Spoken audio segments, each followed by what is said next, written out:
दैनिक छत्तीसगढ़ के जम्मू संगवारी और भाई बहनी मल्ला जय जोहार नमस्कार। दैनिक छत्तीसगढ़ चैनल देखना शुरू कर चुके हैं आप और छत्तीसगढ़ प्रदेश की आज की तमाम सभी महत्वपूर्ण बड़ी खबरों की शुरुआत चैनल को सब्सक्राइब करने के साथ। छत्तीसगढ़ के रायपुर में 1 करोड़ 20 लाख रुपए की अवैध शराब पर बुलडोजरी कार्यवाही बीते दिन देखने को मिली। बता दें कि यहां पर रायपुर में 18,000 लीटर अवैध शराब पर पुलिस ने बुलडोजर चला दिया है। लाखों कांच की बोतल से निकली शराब जमीन पर बिखर गई। पुलिस ने इस एक्शन के माध्यम से अवैध शराब बेचने वालों को कड़ा मैसेज जारी किया है। वहीं बता दें कि शराब की कीमत जो है 1 करोड़ 20 लाख रुपए थी। आबकारी एक्ट के प्रावधानों के अंतर्गत इन अवैध शराब को नष्ट किया गया।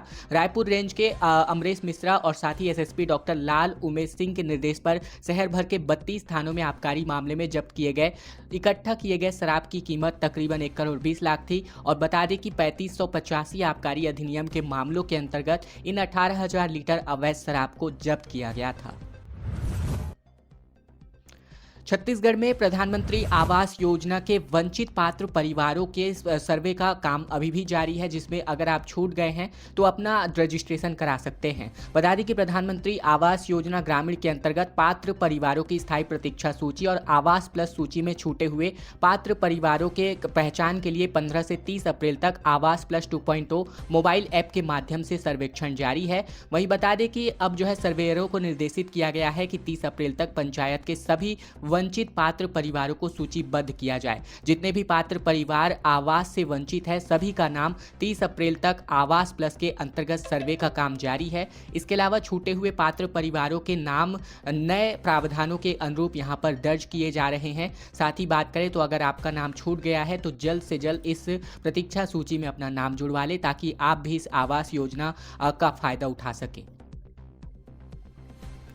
तेंदूपत्ता घोटाला मामले में 28 अप्रैल तक ईओडब्ल्यू की रिमांड पर डीएफओ रहने वाले हैं। बता दें कि अधिकारियों ने संग्राहकों को पैसा नहीं पहुंचाया था। छत्तीसगढ़ के सुकमा जिले में तेंदूपत्ता घोटाला मामले में ईओडब्ल्यू ने निलंबित डीएफओ आईएफएस अशोक पटेल को कोर्ट में पेश किया है। कस्टोडियल रिमांड खत्म होने के बाद डीएफओ को कोर्ट में पेश किया गया था। सुनवाई के दौरान ईओडब्ल्यू की ओर से अशोक पटेल की फिर से पूछताछ कस्टोडियल रिमांड पर मांगी गई है। दोनों पक्षों को तर्क सुनने के बाद कोर्ट ने निलंबित डीएफओ पटेल को 28 अप्रैल तक ईओडब्ल्यू के पुलिस रिमांड पर सौंप दिया है। इसके अलावा बात करें तो लगातार जो है सुकमा के वन विभाग के अधिकारी अशोक कुमार पटेल और अन्य अफसरों पर तेंदूपत्ता तोड़ने वाले मजदूरों के बोनस में बड़ा घोटाला करने का आरोप है। मुख्यमंत्री ने कहा कि पाकिस्तानियों को छत्तीसगढ़ छोड़ना ही पड़ेगा। इधर पाकिस्तानी हिंदुओं ने विजय शर्मा से इस बाबत मुलाकात करी। छत्तीसगढ़ में भी पाकिस्तानियों के वीजा पर मुख्यमंत्री विष्णुदेव साय का बड़ा बयान सामने आया है। इन्होंने कहा कि सभी शॉर्ट वीजा निरस्त हो चुके हैं, सभी पाकिस्तानियों को वापस जाना ही पड़ेगा। केंद्र सरकार का यह निर्णय है। बता दें कि भारत सरकार ने पाकिस्तानियों को देश छोड़ने का निर्देश जारी किया है, जिसके बाद सभी राज्यों में इस प्रकार की कार्यवाही शुरू हो चुकी है। इधर डिप्टी सीएम अरुण साव ने कहा कि केंद्र के निर्देशों का पालन छत्तीसगढ़ सरकार कर रही है। पाकिस्तानी हिंदुओं की समस्याओं पर साव ने कहा कि वे अपनी समस्या भारत सरकार के संज्ञान में लाए, केंद्र के हिसाब से कार्यवाही होगी। इधर राजधानी रायपुर पहुंचे पाकिस्तानी हिंदुओं ने वर्तमान परिस्थिति के संदर्भ में छत्तीसगढ़ के उप मुख्यमंत्री और गृह मंत्री विजय शर्मा से मदद की आस में मुलाकात करी। इस पर गृह मंत्री शर्मा ने कहा कि पाक पीड़ित लोगों के बारे में केंद्र से गाइडलाइन लेकर यथासंभव उनकी मदद की जाएगी। खबर दुर्ग से आ रही है, जहां नो पार्किंग पर ट्रैफिक का एक्शन देखने को मिला। नेशनल हाईवे से लेकर इलाकों में खड़े वाहनों को हटाया गया। छत्तीसगढ़ के दुर्ग में नए एसपी प्रशांत अग्रवाल ने आते ही शहर की ट्रैफिक व्यवस्था पर पूरा फोकस कर रखा है। निर्देश पर ट्रैफिक पुलिस पिछले 3 दिनों से नो पार्किंग पर खड़ी गाड़ियों पर लगातार कार्यवाही कर रही है। इसी कड़ी में पुलिस ने नेशनल हाईवे सर्विस रोड, दुर्ग मालवीय रोड, जेल रोड, मुर्गा चौक से लेकर कुर्सीपार रोड, साथ ही सेक्टर 10 रोड और बोरसी रोड में खड़ी कंडम वाहनों को हटाने पर कार्यवाही करी। इस दौरान ट्रैफिक एसपी ऋचा मिश्रा खुद ही भरी दोपहरी में अपनी टीम के साथ कार्यवाही करने सड़क पर उतरी। साथ ही बात करें तो उन्होंने खड़े होकर के इन वाहनों को हटवाया और नो पार्किंग में खड़े वाहनों के खिलाफ कार्यवाही करी। इसी के साथ ही उन्होंने पायल बस के संचालक के खिलाफ सड़क कार्य में बाधा उत्पन्न करने की कार्यवाही करी है। सीजीएमएससी घोटाला मामले में ईओडब्ल्यू ने कोर्ट में अपनी चार्जशीट पेश कर दी है। 6 आरोपितों के खिलाफ 18,000 पन्नों का चालान जो है पेश किया गया है। छत्तीसगढ़ में सीजीएमएससी में घोटाला के मामले में ईओडब्ल्यू ने 76 आरोपियों के खिलाफ रायपुर की स्पेशल कोर्ट में 18,000 पन्नों की चार्जशीट पेश करी है। इसके अलावा बात करें तो ईओडब्ल्यू ने अपने चालान में बताया कि प्रदेश के जिला अस्पतालों में मेडिकल उपकरण और ज्यादा मात्रा में रीएजेंट्स की खरीदी करके करोड़ों रुपए की शासकीय राशि का गबन कर शासन को 550 करोड़ की आर्थिक क्षति पहुंचाई गई है। चार्जशीट में आरोपी मोक्षित मेडिकेयर प्राइवेट लिमिटेड के director Shashank Chopra, Chhattisgarh medical services corporation के अधिकारियों की गिरफ्तार अधिकारी बसंत कुमार कौशिक, साथ ही क्षीरोद्र रौतिया, साथ ही अनिल परसाई, कमलकांत पाटनवार और दीपक कुमार बंधे के खिलाफ ये आरोप पत्र दाखिल किए गए हैं। इस मामले में अब अगली सुनवाई 10 जून को होने वाली है। छत्तीसगढ़ के गुरु घासीदास सेंट्रल यूनिवर्सिटी में जीजीयू नमाज के इस मामले में एनएसएस को कोऑर्डिनेटर समेत 8 लोगों पर अब एफआईआर हो चुकी है। बता दें कि छत्तीसगढ़ के बिलासपुर स्थित गुरु घासीदास सेंट्रल यूनिवर्सिटी में नमाज कांड पर मचे बवाल के बाद पुलिस ने अब तक की सबसे बड़ी कार्यवाही को अंजाम दिया है। पुलिस ने शनिवार को एनएसएस कोऑर्डिनेटर दिलीप झा समेत तकरीबन 8 लोगों के खिलाफ कोनी थाने में केस दर्ज किया है। आरोप है कि एनएसएस कैंप के दौरान 155 हिंदू छात्रों को जबरन नमाज पढ़वाई गई थी। कैंप में ही 159 छात्र थे, जिनमें 4 मुस्लिम थे। मामला सामने आने के बाद हिंदूवादी संगठनों ने यूनिवर्सिटी का घेराव कर जमकर बवाल किया था और इसी के साथ ही कार्यवाही नहीं होने पर उग्र आंदोलन की चेतावनी भी दी थी। छात्रों का आरोप है कि उनको मुस्लिम धर्म में कन्वर्ट कराने के लिए ये तरीका अपनाया गया था। इस बहाने उनका ब्रेन वॉश भी किया गया। छात्रों के मुताबिक विरोध करने पर उन्हें धमकी और सर्टिफिकेट नहीं देने की भी चेतावनी दी गई थी। खबर बलरामपुर से, जहां शिकार करने निकले थे 2 लोग, सुअर समझ करके साथी को ही गोली मार दी गई। बता दें कि बलरामपुर जिले में गलतफहमी ने तकरीबन 18 साल के लड़के की जान ले ली। बिमलापुर के जंगल में शुक्रवार को जंगली सुअर का शिकार करने 2 लोग निकले थे। जंगल में दोनों सुअर की तलाश कर रहे थे और इसी बीच एक युवक ने पत्तों की आवाज सुनकर गोली चला दी। ये गोली छात्र को जा लगी। मामला त्रिकुंडा थाना इलाके का है और डिंडो चौकी का है। जानकारी के मुताबिक ग्राम बेलसर निवासी 40 वर्षीय राजेंद्र पंडो शुक्रवार को ही गांव के मुकेश कुमार आयाम समेत अन्य ग्रामीणों के साथ बिमलापुर बेलकोता के जंगल में शिकार करने गए थे। पत्तों की आवाज की वजह से ये गलतफहमी होने के चलते इसने गोली चला दी, जिसकी वजह से इस 18 साल के लड़के की जान चली गई। छत्तीसगढ़ में बीजापुर जिले के तेलंगाना से लगती सीमा यानी कर्रेगट्टा की पहाड़ियों पर घेर करके सैकड़ों की संख्या में सुरक्षा बलों के जवान तकरीबन 5 दिनों से नक्सलियों के बिल से निकालने का इंतजार कर रहे हैं। इसी दौरान एक सबसे बड़ी सफलता जो है इन आर्मी के हाथ में लगी है। बता दें 1000 नक्सलियों के छुप सकने लायक एक गुफा का पता चला है। बीजापुर और तेलंगाना की सीमा पर स्थित कर्रेगट्टा की पहाड़ियों में यह ऑपरेशन पिछले 5 दिनों से चल रहा है, जहां भीषण गर्मी और 45 डिग्री तापमान के बीच 5 दिनों की कड़ी मशक्कत के बाद जवानों ने नक्सलियों के एक ठिकाने तक पहुंचने में अपनी कामयाबी हासिल की है। लग रहा है ऐसा कि जवानों ने यहां पहुंचने से पहले ही नक्सलियों ने अपना ठिकाना बदल दिया हो, क्योंकि यहां नक्सलियों की मौजूदगी के निशान पाए गए हैं। बताया जा रहा है कि इस गुफा में आराम से तकरीबन 1000 से अधिक कई लोग जो है नक्सली के तौर पर कई दिनों तक अपनी पनाह ले सकते थे। गुफा के अंदर पानी से लेकर आराम करने लायक सुविधा भी मौजूद है। गुफा के अंदर ही एक बहुत बड़ा मैदान भी मौजूद है। ऑपरेशन के दौरान जवानों द्वारा बरामद नक्सलियों की इस गुफा की तस्वीरें और वीडियो जो है लगातार सोशल मीडिया पर देखने को मिल रही हैं। पुलिस को देख करके घबराया तस्कर और तेज भागने की वजह से कार जा पलटी। जसपुर में गाड़ी से 80 लाख रुपए का गांजा एक्सीडेंट में बरामद हुआ है। छत्तीसगढ़ के जसपुर में हादसे का शिकार हुई कार से तकरीबन 80 लाख रुपए का गांजा जब्त किया गया। पुलिस ने तस्कर को भी गिरफ्तार कर दिया है, जो कि पुलिस से बचने घायल अवस्था में झाड़ियों में छिपा हुआ था। बता दें तस्कर उड़ीसा से गांजा लेकर अंबिकापुर की ओर जा रहा था और इसी दौरान पुलिस पेट्रोलिंग की गाड़ी देखकर तस्कर घबरा गया। तेज रफ्तार में गाड़ी भगाने के चक्कर में इस हादसे का शिकार हो गया। ये पूरा मामला बगीचा थाना क्षेत्र के कुहा पानी ग्राम का है। 24 अप्रैल की रात बगीचा पुलिस को सूचना मिली थी कि मेन रोड पर एक व्यक्ति मारुति अर्टिगा के माध्यम से दुर्घटनाग्रस्त स्थिति में खड़ी है। सूचना मौके पर मिली तो यहाँ पुलिस की गाड़ी पहुंची। जहां गाड़ी की जांच की गई तो उसमें पीले टेप से लिपटे तकरीबन 183 गांजे के पैकेट बरामद किए गए।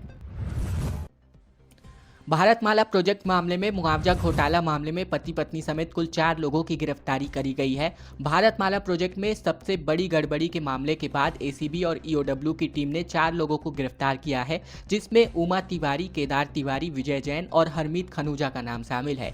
शनिवार को सभी को कोर्ट में पेश किया गया। सुनवाई के बाद कोर्ट ने चारों आरोपियों को 1 मई तक पुलिस रिमांड पर भेज दिया है। ईओडब्ल्यू के अधिकारी उनसे पैसे गबन मामले में पूछताछ करेंगे। पति पत्नी उमा तिवारी और केदार तिवारी को एक दूसरे व्यक्ति का मुआवजा राशि तकरीबन 2 करोड़ अवैध तरीके से लेने के आरोप में गिरफ्तार किया गया है। हरमीत सिंह खनूजा और उमा तिवारी के सहयोगी समेत कई किसानों की मुआवजा राशि हड़पने का आरोप है इन पर, जबकि व्यापारी विजय जैन की उमा तिवारी के सहयोगी के रूप में अधिग्रहण का पैसा अवैध तरीके से प्राप्त करने के आरोप में गिरफ्तारी हुई है। मुंगेली से खबर, जहां मटकू द्वीप में 37 करोड़ के विकास कार्यों का शुभारंभ किया गया, जिसमें केंद्रीय मंत्री तोखन साहू और डिप्टी सीएम साहब ने भूमि पूजन और लोकार्पण किया। बता दें, छत्तीसगढ़ के मुंगेली जिले के पथरिया विकास खंड में स्थित मटकू द्वीप में 36 करोड़ 97 लाख रुपए के विकास की परियोजनाओं का शुभारंभ किया गया। अष्टभुजी गणेश मंदिर परिसर में आयोजित किए गए इस कार्यक्रम में केंद्रीय राज्य मंत्री तोखन साहू और उप मुख्यमंत्री अरुण साव मुख्य अतिथि के रूप में शामिल हुए। कार्यक्रम में बिल्हा विधायक धर्मलाल कौशिक, मुंगेली विधायक पुन्नूलाल मोहल्ले और बेलतरा के विधायक सुशांत शुक्ला भी मौजूद नजर आए। केंद्रीय राज्य मंत्री साहू ने बताया कि प्रधानमंत्री मोदी ने 30 मार्च को क्षेत्र को करोड़ों रुपए की विकास कार्यों की परियोजनाओं को सौंपा है। दुर्गा वाहिनी का शौर्य प्रशिक्षण शिविर आयोजित हो रहा है, जिसमें 70 लड़कियों ने कराटे, तलवार और राइफल चलाने की ट्रेनिंग प्राप्त करी। सूरजपुर के गायत्री मंदिर परिसर में विश्व हिंदू परिषद की दुर्गा वाहिनी का 7 दिवसीय विभागीय शौर्य प्रशिक्षण वर्ग संपन्न हुआ। इस प्रशिक्षण में सूरजपुर, बैकुंठपुर और एमसीबी जिले के 70 युवतियों ने भाग लिया। प्रशिक्षण में युवतियों को नियुद्ध कराटे, दंड चालन और तलवार चालन, साथ ही राइफल चालन और घोष बजाने का प्रशिक्षण दिया गया। इस दौरान उन्हें शारीरिक, मानसिक और बौद्धिक रूप से सशक्त बनाने पर विशेष ध्यान दिया गया। कार्यक्रम के अनुसार समापन सत्र में विश्व हिंदू परिषद के प्रांत मंत्री विभूति भूषण पांडे भी मौजूद नजर आए। दुर्गा वाहिनी की प्रांत संयोजिका प्रीति दुबे मुख्य वक्ता के रूप में उपस्थित थी, जहां विश्व हिंदू परिषद विभाग के मंत्री संदीप सोनी भी कार्यक्रम में शामिल हुए। मुख्यमंत्री साय से सांसद मनोज तिवारी ने मुलाकात करी, जहां फिल्म सिटी के निर्माण पर चर्चा करी गई। बता दें, उत्तर पूर्व दिल्ली से भाजपा सांसद और मशहूर गायक अभिनेता मनोज तिवारी बीते दिन रायपुर पहुंचे थे, जहां उन्होंने मुख्यमंत्री साय से उनके निवास कार्यालय में मुलाकात करी। सीएम से लोक कला और फिल्म सिटी को लेकर बातचीत हुई। पहलगाम हमले को लेकर मनोज तिवारी ने कहा कि बहुत ही हृदय विदारक घटना हुई है। अभी तक भारत सरकार ने बहुत कड़े निर्णय लिए हैं। पाकिस्तान के साथ जो भी हमारे आर्थिक संबंध बने हुए थे उन्हें रोका गया है। हमने सिंधु समझौते को रद्द किया है, क्योंकि एक साथ हमारा खून भी बहे और पानी को भी स्वीकार नहीं है। ये तमाम बातें इन्होंने रायपुर में कही। अमरजीत भगत ने कहा कि नक्सल ऑपरेशन में हम सरकार के समर्थन में। पूर्व मंत्री ने यह भी कहा कि कोई भी बेगुनाह नहीं मारा जाना चाहिए और न ही इस पर राजनीति होनी चाहिए। छत्तीसगढ़ में बीजापुर समेत बस्तर इलाके में चल रहे नक्सल ऑपरेशन को लेकर कांग्रेस ने भाजपा सरकार का समर्थन कर दिया है। पूर्व मंत्री अमरजीत भगत ने कहा कि प्रदेश में शांति बहाल करने के लिए जो भी कदम सरकार उठा रही है उसमें हम सभी लोगों का समर्थन है। उन्होंने आगे ये भी कहा कि सरकार स्तर की बात है और इसमें किसी भी तरह की राजनीति नहीं होनी चाहिए। अमरजीत भगत ने कहा कि नक्सल ऑपरेशन के दौरान खास ध्यान रखा जाए कि कोई भी बेगुनाह मारा न जाए। आदिवासी समुदाय की चिंता जताते हुए उन्होंने कहा कि बस्तर में आज हालात ऐसे बन गए हैं कि आदिवासियों का जंगल जाना बंद हो गया है। सरकार को चाहिए कि इस हालात को ध्यान में रखते हुए आदिवासियों के लिए कोई ठोस योजना पर ऐलान करे। सरगुजा में बांस की नर्सरी में भीषण आग लग गई है, जहां बुझाने के लिए ग्रामीण लगातार जूझ रहे हैं। सरगुजा जिले के टपरकेला में बांस की नर्सरी में बीते दिन आग लग गई। भीषण गर्मी के बीच आग पूरी तरीके से नर्सरी में फैल गई। जिला पंचायत सदस्य अनिमा किरकेट्टा की सूचना पर मौके पर पहुंची और सूचना वन विभाग और प्रशासनिक अधिकारियों को दी गई। सूचना के बाद कोई भी अधिकारी या कर्मचारी मौके पर नहीं पहुंचा। दिन के ग्रामीणों ने आग पर काबू पा लिया है, लेकिन शाम होते ही आग एक बार फिर से भड़क गई है। इसमें लाखों के नुकसान का अनुमान है।